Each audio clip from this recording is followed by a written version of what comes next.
Hello, I am Miss Ginger of Greenhouse Preschool in Bothell, and today I'll be reading Rechenka's Eggs by Patricia Polacco. Babushka lived alone in a dacha, a little house in the country, but she was known far and wide for the fine eggs that she lovingly painted. Her eggs were so beautiful that she always won first prize at the Easter festival in Moskva. Each day, Babushka would take the egg of a shelf or an egg from her basket, and she would paint it with the most wonderful designs, using the shapes of stars and flowers and triangles and circles and patterns. Through the long, cold Russian winter, Babushka painted. Then one day, after a snowstorm, Babushka went outside. She could still hear the faint sound of falling snow. It was a sound like very soft rain. Herds of caribou came to feed at Babushka's because the grasses they usually ate were all covered with snow. "A miracle," she whispered as she fed some. "These wild things have found their way to me." Just then, a flock of noisy geese honked loudly overhead. Honk, honk, honk.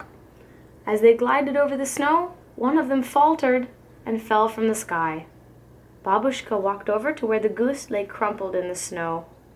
"Oh, a hunter shot its wing," Babushka grumbled, and she carefully picked up the goose and took it back to her little dacha.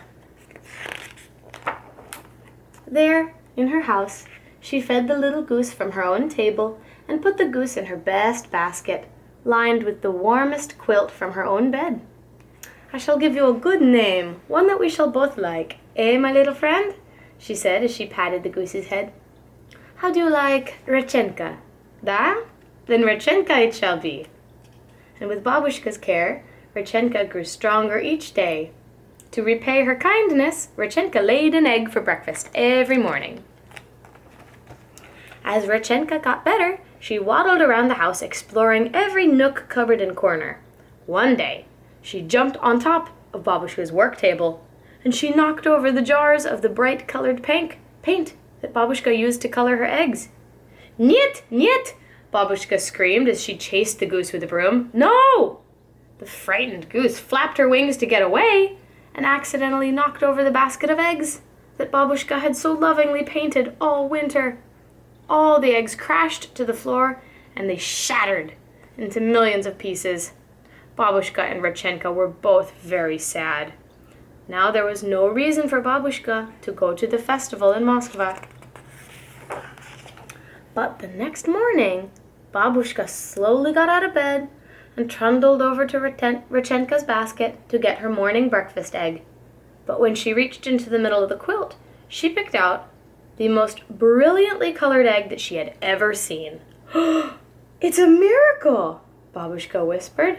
"A miracle!"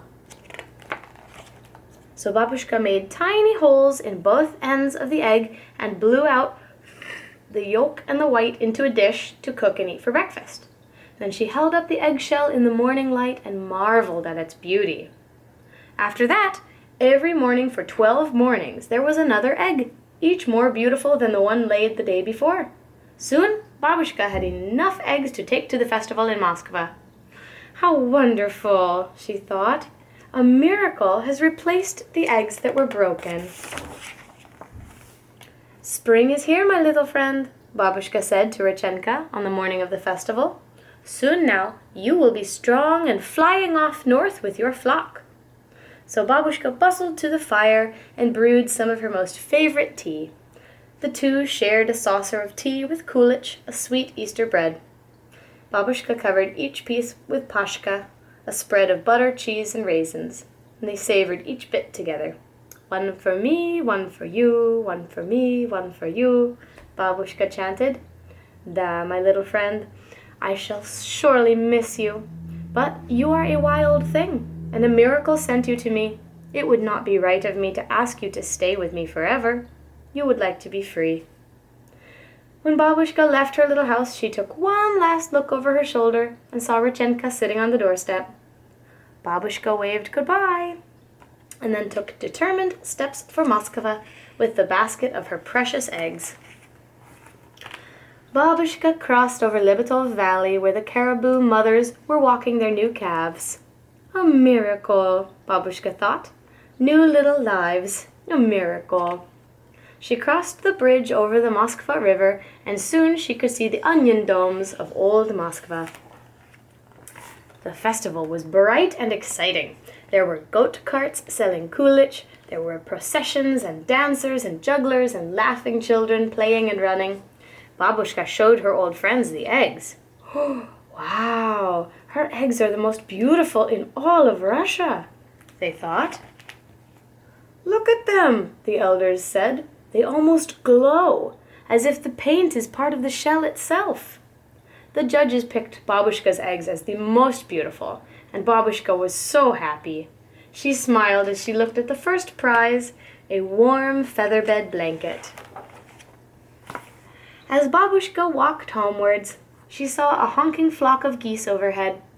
Babushka gave them a long, lingering look, and she wondered if Rechenka might be one of them.